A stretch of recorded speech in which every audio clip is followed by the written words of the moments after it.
to all those who devoted their lives to aviation.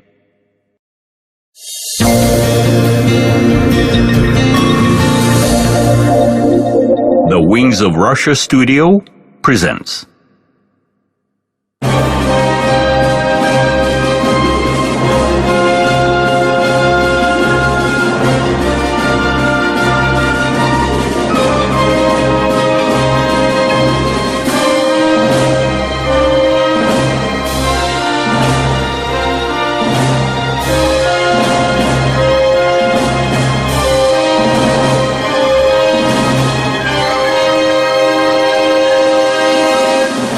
Wings of Russia documentary. This aircraft was first shown in 1992. Thereafter, it was repeatedly demonstrated at various air shows. The armament arsenal was impressive. High-precision guided rockets and bombs capable of hitting targets in the air, on the ground, and at sea.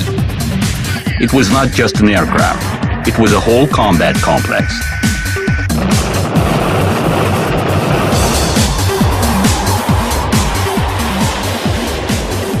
This striking aircraft combines every function of a fighter, reconnaissance plane, a bomber, and attack aircraft.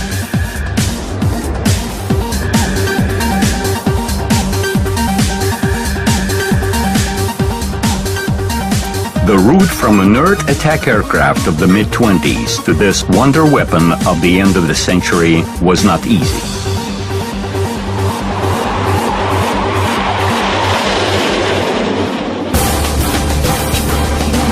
Frontline aviation, the jet strike. After the Second World War, the Soviet Union started reduction of its army. This directly touched upon aviation. Imagine how difficult the task was. 36,000 of Il-2 attack aircraft alone were produced for the war. It was a mass demobilization. However, there was no complete transition to peaceful life. The Cold War caused new arms race. This time, weapons production went at a higher technical level and required incommensurably greater costs.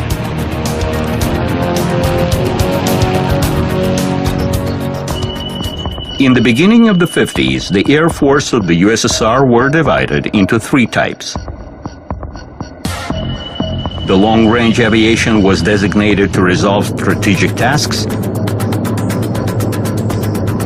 The military transport aviation was responsible for the troops and equipment relocation. While the frontline aviation acted in the interests of the ground forces, fight over the combat field and in the close rear of the enemy. The frontline aviation is the most mass in both the amount and types. It included fighters, reconnaissance planes, bombers, and attack aircraft. Frontline bombers and attack aircraft will now become the subject of our close attention. These aircraft application specifics allow to call them the striking aircraft. It so happened that in 1956, half of this striking force suffered reorganization. The Soviet government decided to reduce its armed forces, and together with 63 other divisions, the 200th Striking Division was disbanded. Its aircraft joined scrapping. As before, the frontline bombers were assigned targets in the enemy's close rear, while the attack aircraft, with their heavy armor and inertness, stepped off the stage. Their place was taken by more faster fighter bombers. They were now supposed to support forces right at the battlefield.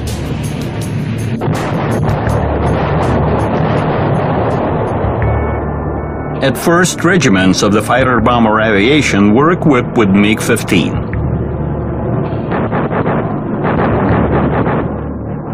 Later on, MiG-17 appeared. This aircraft left MiG-15 behind in terms of flight characteristics. Armament of the MiG-17 striking variant was reinforced. Rockets were added to the 3 existing cannons. Bombs could also be suspended.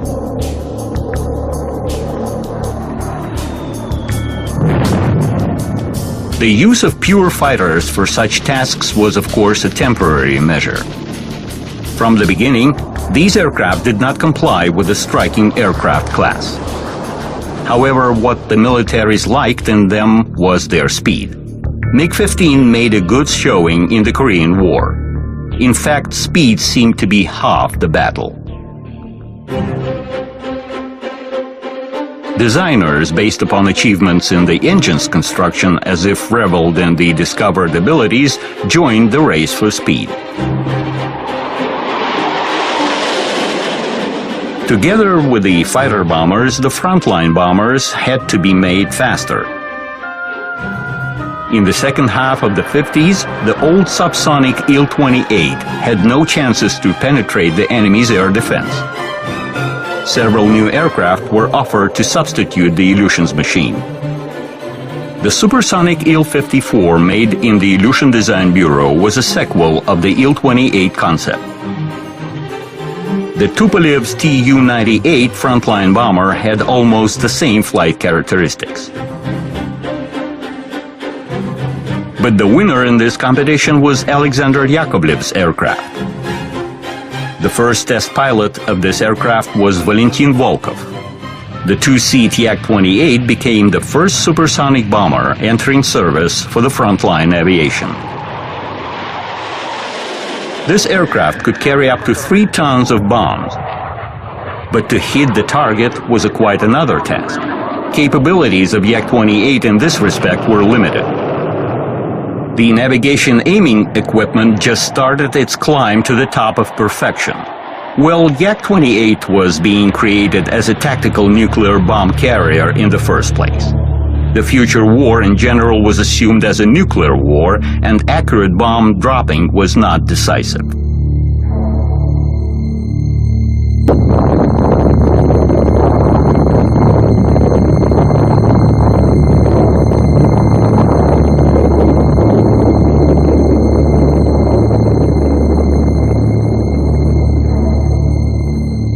The main thing was that Yak-28 could reach a speed of 1900 kilometers per hour. Apparently, a high-speed requirement for striking aircraft was rather disputable. Yes, for pure fighters and long-range bombers, high speed was probably needed, but not for the frontline aircraft. First of all, due to a minor action radius, they had no place to exceed Mach 1. Secondly, it was ridiculous to approach the target and attack it at such a speed. The aiming equipment of that time could not serve such a purpose, while the pilot can actually see the target only at a speed of not more than 600 kilometers per hour. However, a supersonic speed in those years was almost the main demand.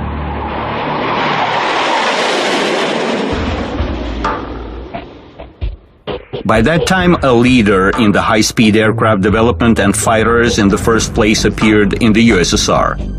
It was the Artem Mikoyan's Design Bureau.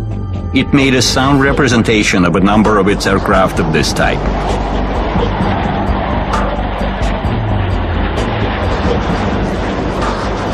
However, when the Air Force ordered itself a new fighter, the Sukhoi Design Bureau became the winner of a latent competition.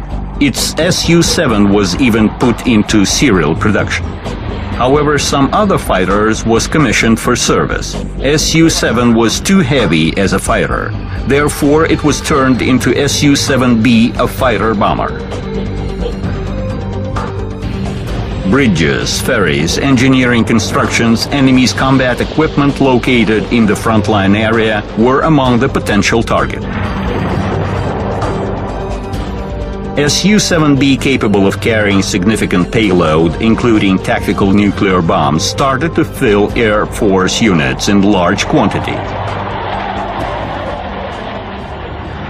This was happening on the verge of serious geopolitical events. Two worlds, two systems confronting each other in the Cold War approached a dangerous edge, the Caribbean crisis. And having overcome it, state leaders came to an understanding that it is impossible to use nuclear weapons. Even if only one counterparty uses it, consequences would be catastrophic for everyone. Such understanding led to a fundamental revision of military doctrines of practically all states involved in big politics. Today, in the application of the fighter-bomber aviation capable of carrying nuclear weapons, the main accent is made on the use of conventional weapons.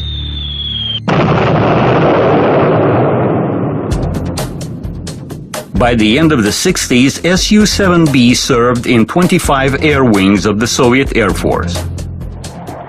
Those aircraft made the basis of the frontline aviation.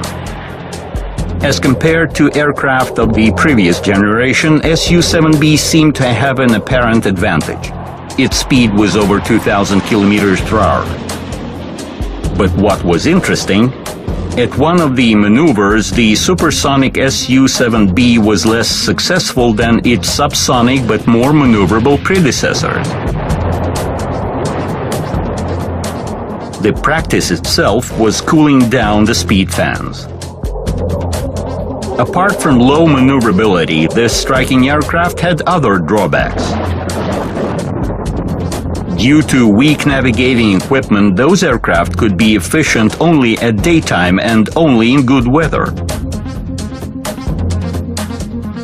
Besides, Su-7B had a high landing speed and an insufficient combination of weapon load and range. But most important was that the front and downward visibility from the cabin was very poor. What a default for an aircraft aimed at ground targets. On the other hand, foreign analog fighter-bombers like F-105 Thunder Chief had almost the same characteristics and similar defaults. However, navigating equipment of American aircraft was better. They also had weapons control systems with a radar device. The national radio electronic industry did not have such developments, and Su-7B had no radar.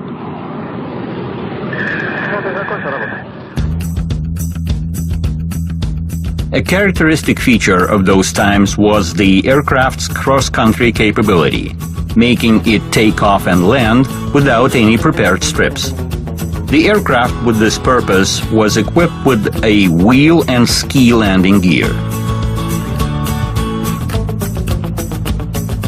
No matter whether it was mud, slush, or a breakup season, the aircraft would take off. Rockets, boosters helped to do that.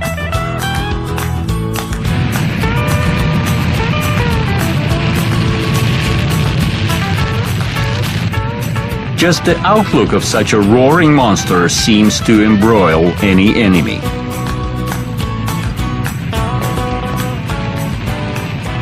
Unpretentious and solid, Su-7B was operating not only in the USSR but in many other countries. It had to show its combat qualities in real action. It was used in the Arab-Israel wars and in the Indo-Pakistan conflict. There was a two-seat trainer version of this aircraft. Such dual-control plane trained thousands of future frontline aviation pilots.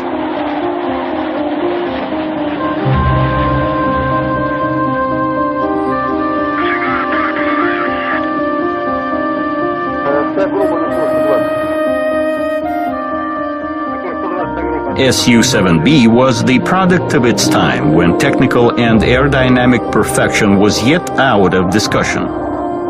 However, its wide exploitation allowed to make a qualitative breakthrough in the development of the striking frontline aircraft. Su-7B laid the basis for a whole family of fighter bombers. On July 9, 1967, an air parade took place in Domodedovo near Moscow. Besides regularly produced combat aircraft, prototypes of the brand new aircraft were shown, which several years later made the basis of the Soviet Air Force. Among them was a prototype of the future Su-17, the one-seat fighter bomber developed on the basis of Su-7B. The new aircraft had one peculiar technical feature, a variable sweep wing. Look, at takeoff, the wing is straight.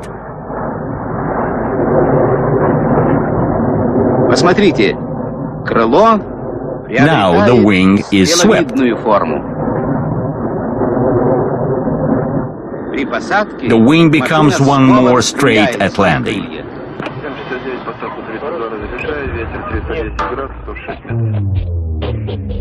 The rage toward variable sweep wing in those years was not idle. With a slight complication and changing of the layout, it gave a lot of advantages. If we compare characteristics of the new Su-17 with the old Su-7B, we shall see improvements in all parameters. The landing speed significantly dropped. The takeoff and landing run became twice shorter. The variable sweep wing allowed to optimize the flight mode, which made a positive impact on the range.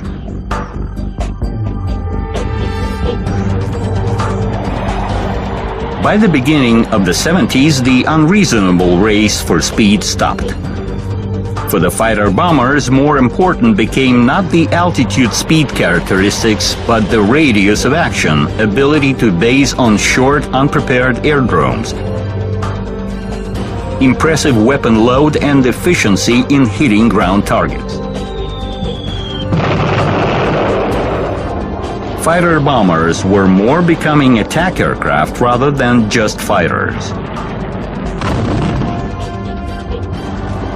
Such tendency could be well followed in the development of the Su-17 family.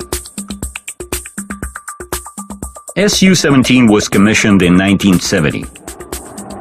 It was followed by Su-17M, which thrust-to-weight ratio was increased due to a more powerful engine. This, in its turn, allowed to bring up the weapon load. 3 years later, Su-17M2 went on tests. It had a slightly longer fuselage and a new content of the aiming and navigating equipment. The air-to-surface class weapons were expanded to include guided missiles with a laser targeting system. Su-17M3 became next in a row. With this model, the Sukhois practically resolved the problem of poor visibility inherited from Su-7B. With this purpose, the nose was slightly bent down. Besides, the fuel reserve was increased. Su-17M4 fighter bomber became the top of the evolution. Its production started in 1981.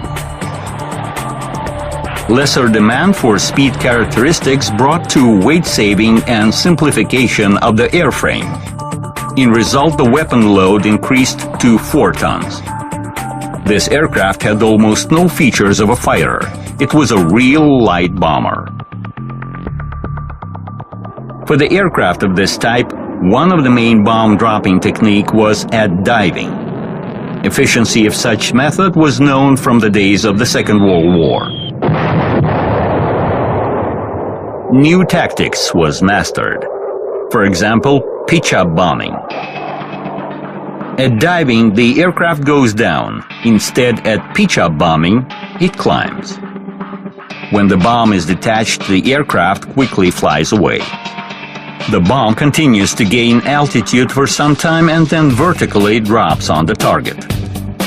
Such technique, with certain aiming complexity, has a number of advantages. It allows the attacking aircraft not to enter the air defense zone. Besides, it gives the aircraft a chance to retreat at a safe distance from the explosion. The latter condition is important at the use of such powerful charges as a tactical nuclear bomb. To help mastering all these combat applications, a two-seat Su-17 combat trainer version was developed. Almost 1,200 aircraft of the Su-17 family was built in 20 years.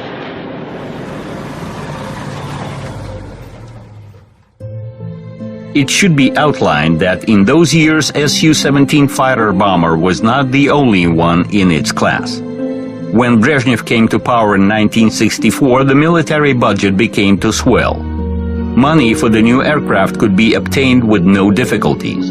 That's why, together with a large-scale program of the Su-17 family modernization, there appeared the possibility to build MiG-27, another aircraft of similar designation. To a greater extent, both aircraft were no competitors. Appearance of the two aircraft was no accident. They were required long ago. Experience was gained, quantity demanded transition to a new quality. Deficiencies of the striking aircraft of the first generation and the way toward improvement was clear. Besides, revolutionary changes in the aviation armament occurred. Air-to-surface missiles reduced their weight and bulkiness, and could now be well suspended on light fighter bombers. Just like the types of armament, the concepts of the striking aircraft application in those years changed impetuously. When MiG-27 production was just started, the dominating application was to approach the target at high speed, hit it in one pass, and withdraw from attack. The minimum stay in the target zone significantly reduced the risk of destruction. The speed provided viability. Later, the high-speed attack concept gave way to another idea. The speed was slightly victimized in favor of weapons precision. Just like Su-17, MiG-27 was not made from scratch, but on the basis of a preceding aircraft. At that time, MiG-23 was being developed in the Mikoyan Design Bureau. The striking aircraft was assumed to be made on its basis. Since number one requirement was visibility, the Mikoyans went for a serious plastic surgery. Thus, MiG-23B appeared. The striking version aircraft acquired a duck nose. Such form could not hold a radar, but the aircraft of such a designation did not need it. Instead, a compact missile guiding set was placed there. To keep the center of gravity position, the weight of the detached radar was compensated by armored shields placed on both sides of the cabin. Further modification of the aircraft was mainly done with the account of its application. Air intakes were optimized to work in a subsonic mode. Instead of a fighter cannon, there was a 6-barrel cylinder type cannon. The weapon load was increased from 3 to 4 tons. Such aircraft was already called MiG-27.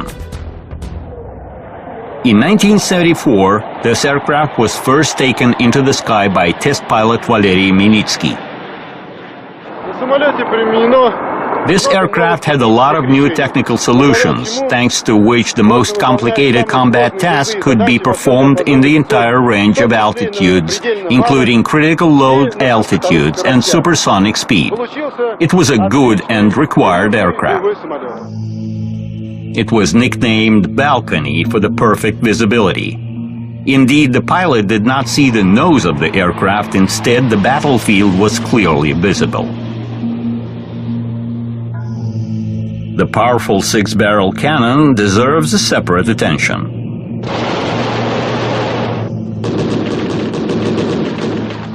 There was even the concern that the recoil may stop the aircraft in the air. This, of course, did not happen. However, at first, the cannon used to impact not only the target, but the aircraft itself.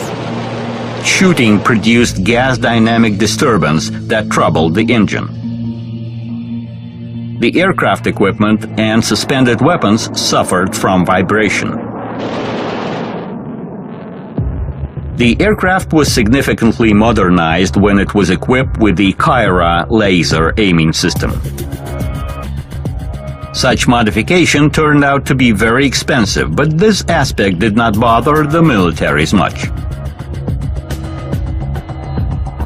The aircraft could now perform with high precision in any weather, day and night.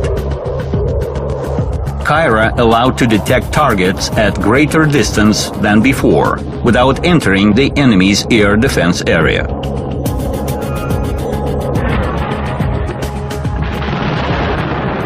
Besides, this gave not only a passive chance to escape means of air defense, but actively attack them. The aircraft's arsenal included Ha-27 missiles aimed at destroying enemy's radars. MiG-27 was also equipped with heavy Ha-29 missiles, which were used to destroy concrete runways and reinforced structures.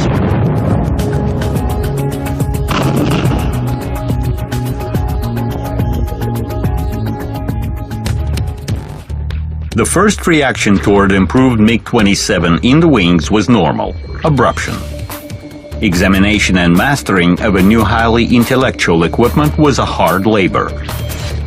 Mikoyan experts helping Air Force detachments to introduce the new aircraft almost burst into tears at seeing how technicians dealt with the high-precision equipment. Was there any use making such high-precision systems? However, the aircraft was soon appreciated for its capabilities. The combat efficiency as compared to the first modifications was more than twice higher. Pilots wondered why the aircraft was not renamed, since it was so different.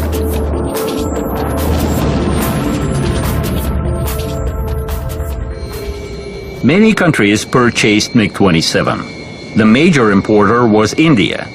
It did not only buy but arranged licensed production of the aircraft, which was issued under the name of Bahadur, the Brave.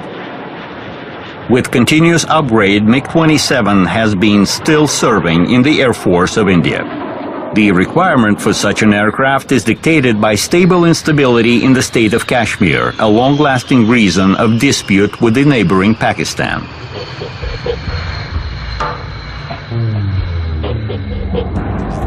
Although MiG-27 fighter bomber was not specifically made to reach the target at low altitudes, such drills took place.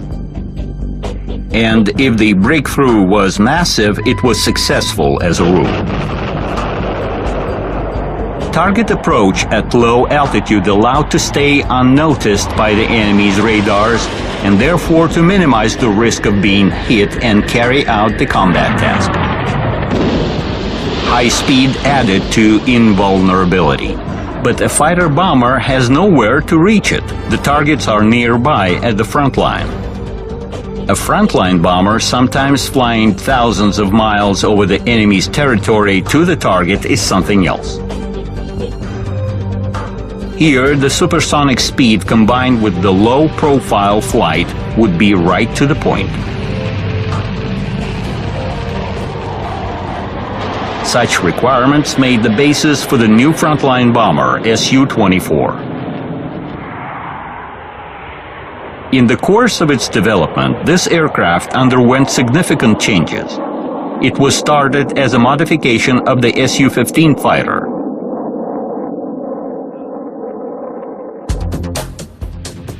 Reduction of the takeoff range was at that time thought to be an important task. Therefore, the aircraft was equipped with additional lift engines. They were required only at takeoff and landing. It was absolutely useless to carry them as a dead weight at long distances. Pluses were covered by minuses over and above. But such conclusions did not come at once. The next stage layout included the lift engines again. The new aircraft was identified as T-61. The T-index meant that there was a delta wing.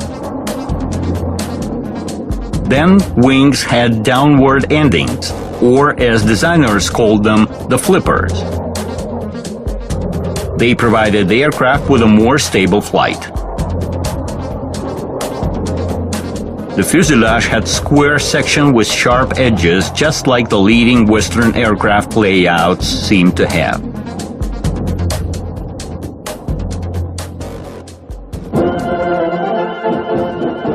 The prototype was decided to be shown at an air parade in July 1967. However, due to technical problems, the aircraft did not appear.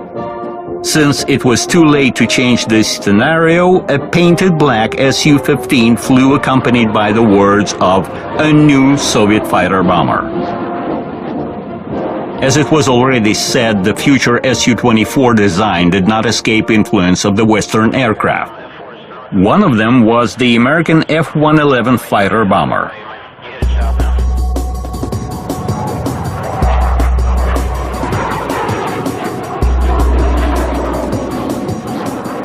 It had several technical solutions implemented later on Su-24.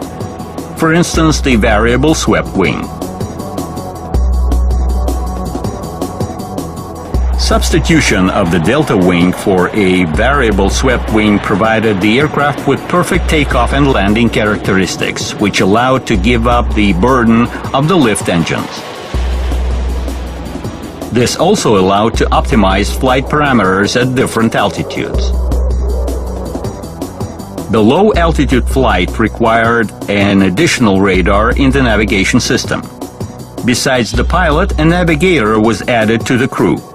Like in F-111, they were sitting side by side. The problem was that the production term did not comply with the requirements. The aircraft was made in just 26 months. The first flight was performed by test pilot Vladimir Ilyushin in January 1970. The aircraft was urgently put into series, however, intensive refinement went on for several years. The price for the rush was very high. 10 aircraft were lost during tests. 8 pilots ejected and survived, while 13 test pilots and navigators died. No other aircraft of that design bureau brought so many losses. To create a supersonic low-flying aircraft turned out to be a super complicated technical task. The Sukhoi Design Bureau employees confessed that it was the most difficult aircraft.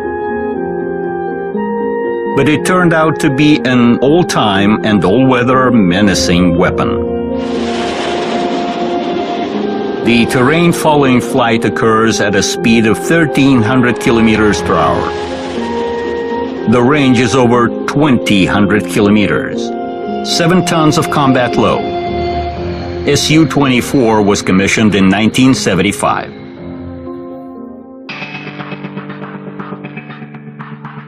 This aircraft had no match as to the weapons amount and list. The customer required the aircraft to have as much as possible on board. Bombs, missiles, rockets, radio electronic equipment, a total of almost 400 stores. Such huge arsenal required to put means of control, 160 push buttons and switches. It was not easy to master.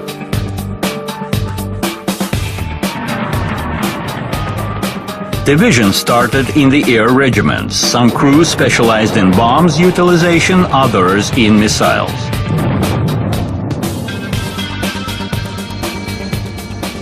After some time, Su-24M, an improved modification, was commissioned. Apart from all, this aircraft was equipped with an in-flight refueling probe. Now capabilities of the Su-24 frontline bomber were close to the potential of the large long-range bombers. 412 работу закончил. Режим 2. Понял.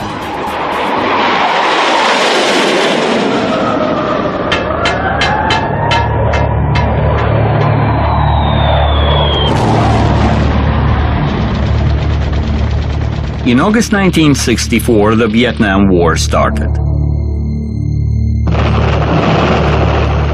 Several years later, the fighting parties acquired certain experience. This meant that powerful, fast attack aircraft was not always efficient against minor, well-disguised targets. A slower aircraft was needed, but it would become vulnerable. Such tasks could be resolved through armoring. It was a return to the idea of an attack aircraft. Works in this direction were started in the USA. Information on the American aviation activities in Vietnam was coming continuously. The Soviet designers also came to an understanding that the attack aircraft were rejected erroneously and that sooner or later those slow armored aircraft will have to be recalled. Thus, in the beginning of 1968, the Sukhoi Design Bureau secretly started development of the future Su-25.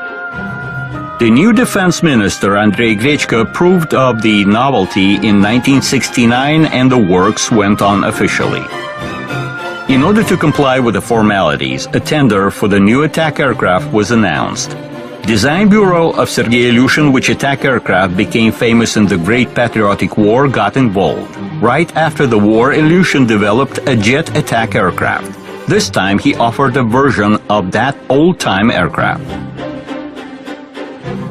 In the meantime, works on Su-25 went on with variable success. The militaries offered new requirements, requiring, for example, the aircraft to be supersonic. Then everything calmed down for several years. The Sukhoi Design Bureau started to build the aircraft all by itself, based upon its own understanding as to how an attack aircraft should look like. The layout was simplified for the reasons of reliability. The cockpit was depressurized since the attack aircraft did not have to climb high, while perfect visibility facilitated the target detection task. The first flight of this aircraft took place on February 22, 1975. The banquet in honor of the first flight was attended by twice hero of the Soviet Union, Aviation Marshal Alexander Yefimov. During the war, he flew on the famous Il-2 attack aircraft. Now the hero proposed a toast to the resurrection of the attack aviation. But the toast was not enough. Su-25 did not join the Soviet Air Force. The Air Force commander, Pavel Kutakhov, paid little attention to the new attack aircraft. He liked MiG-23 more. And only when the Poles turned to Brezhnev asking him to let them produce Su-25, Brezhnev wondered why he did not know anything about the aircraft. And that's when it all got rolling. It was in summer 1976. Later on, Ilyushin also introduced its attack aircraft. It was called Il-102.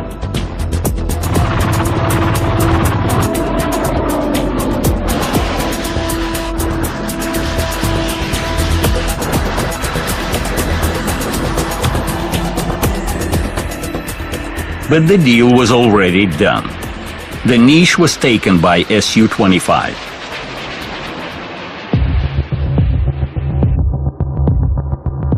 The first serial-produced aircraft left the factory in 1979. It was immediately sent to Afghanistan. For Su-25, Afghanistan became the main examination. The attack aircraft did not have big range, however, it could carry a significant load of bombs and rockets on numerous pylons. For its peculiar front view and the stockade of pylons, the aircraft was nicknamed the Crest. Throughout 9 years of its war service, only 23 aircraft went lost out of a total of 60,000 combat flights. In terms of viability, Su-25 was 5 times better than the other aircraft.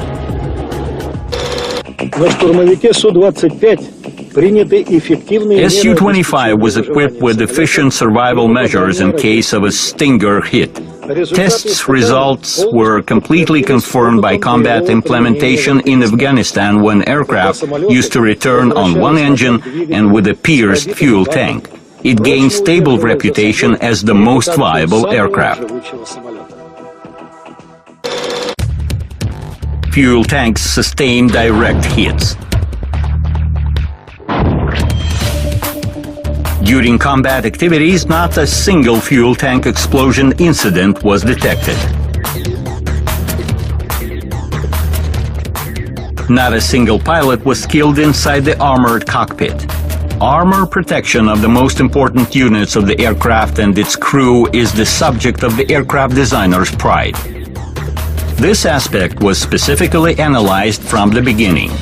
Hundreds of tests on the armored body were conducted at the test field. It underwent unmerciful firing from different types of weapons. Research helped to bring this part of the layout to perfection. Other frontline aircraft were sent to Afghanistan as well. Although MiG-27 was used there only at the end of the combat activities. Su-17 served in Afghanistan from the beginning and in a large quantity. Designed for the plains of Europe, these aircraft did not match well the mountainous terrain. It was hard for them to maneuver in the bottlenecks, and their sophisticated targeting equipment was practically useless in search of a low observable counterparty. The way out was in the unsighted carpet bombing. Starting from 1985, more bombs were thrown at Afghanistan in 1 year than in the entire Great Patriotic War. Local specifics influenced the work of aviation a lot. In the hot high mountain environment, the thrust-to-weight ratio dropped. Pilots had to either increase the takeoff run or reduce the payload.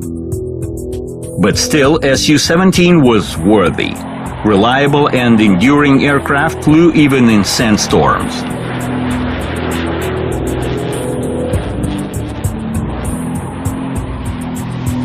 Su-24 frontline bombers found their job in the war as well. Its range was enough to work over Afghanistan based in the Soviet Union. Bombing was performed from high altitude, not too much sighted, but the bombs were of a larger caliber, up to 1.5 tons. Sometimes a daily bomb spending for a Su-24 wing reached 250 tons. Su-24 was trouble-free in that war. The test pilots' lives given away proved not to be in vain. No losses of this aircraft occurred. By the end of the 80s, the basis of the USSR frontline aviation was formed by Su-17 and MiG-27 fighter bombers, Su-24 frontline bombers, and Su-25 attack aircraft. Aircraft capabilities were assessed as quite sufficient for the defense of the country. But the potential enemy continued to improve its aircraft, while the Soviet Union could not afford itself lagging behind. Equipment appreciation tendency did not allow to fund development of a number of new aircraft. However, creation of a single multifunctional aircraft combat complex seemed to be quite realistic. Such aircraft could substitute all other machines in service. High speed and maneuverable at the same time, with a high payload and a big range, such contradictory requirements could be resolved by achieving a certain technical level.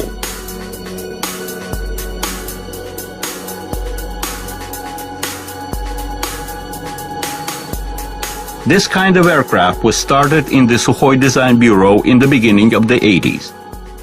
No wonder that the serial Su-27 was taken as the basis. It was created upon an integral scheme which has an enormous potential for modernization. The new frontline aircraft was identified as Su-34. Scientific achievements in aerodynamics allowed not to implement variable sweep wing on this aircraft. For better aerodynamic characteristics, it was equipped with additional front canard surfaces. This provided the aircraft with stability at all speeds and altitudes, in particular on critically low altitude.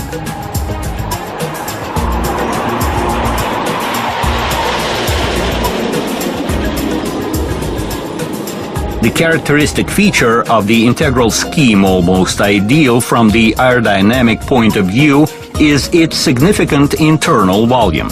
They allow easy allocation of different equipment in the aircraft and increase its fuel reserve. More than that, the aircraft is equipped with the in-flight refueling system. The flight range amounts to 7,000 kilometers with one refueling. Such figures can already be attributed to long-range aviation. As to equipment, it is managed by several onboard computers. More capabilities brought more weight. Su-34 reaches 45 tons with the maximum combat weight. This led to improvement of the landing gear, where the main undercarriage legs were equipped with two-wheel bogies. The cabin entry is unusual. It is located in the niche of the nose gear. The cabin itself is interesting.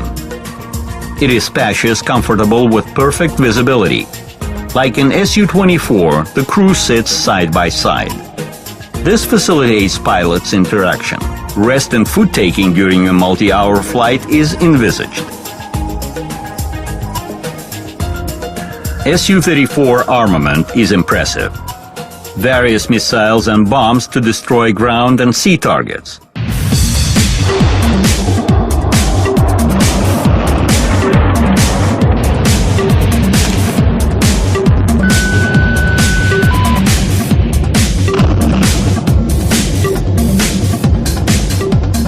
This arsenal includes air-to-air missiles capable of destroying highly maneuverable targets.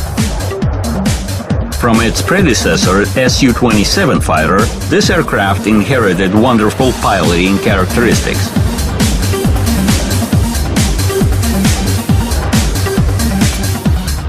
If before the term fighter in the name of a striking aircraft was more a tradition rather than reality, now it was indeed a fighter bomber.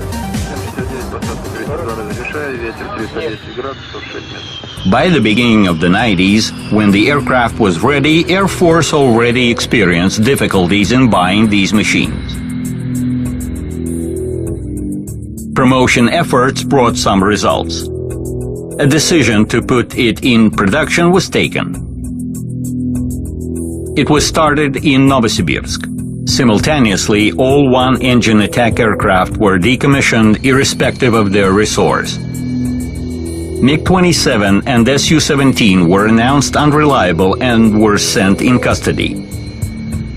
The way for Su-34 seemed to be clear. The Air Force could not remain without these striking aircraft. But those were the cloudy 90s. It was easy to decommission one type of aircraft. It became very hard to substitute it with another. Su-34 was not then commissioned. In spring 1995, the new aircraft was shown in France at the Le Bourget International Air Exhibition. In the time of the USSR, only civil aircraft was taken there. New times brought new abilities. In Paris, Su-34 was exhibited as Su-32FN. The two letters were translated as Fighter Navy. This made the dubious future of the aircraft still more unclear. What about the Western aircraft of the same designation? In Europe, the main attack aircraft was Tornado, a two-seat supersonic fighter-bomber jointly made by several countries. In the USA, there was F-15E, a two-seat supersonic fighter-bomber designed on the basis of a fighter. It was commissioned by the U.S. Air Force in the second half of the 80s. The F-15E armament differed a lot from that of a fighter and was at maximum adapted to work on ground target. Both aircraft undergo continuous upgrade.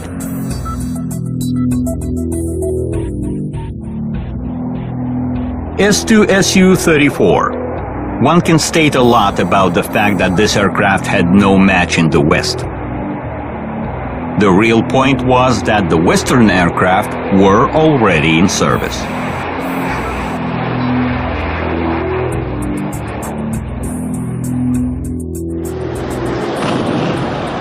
So what's now? Who, if necessary, would support the soldier at the front line?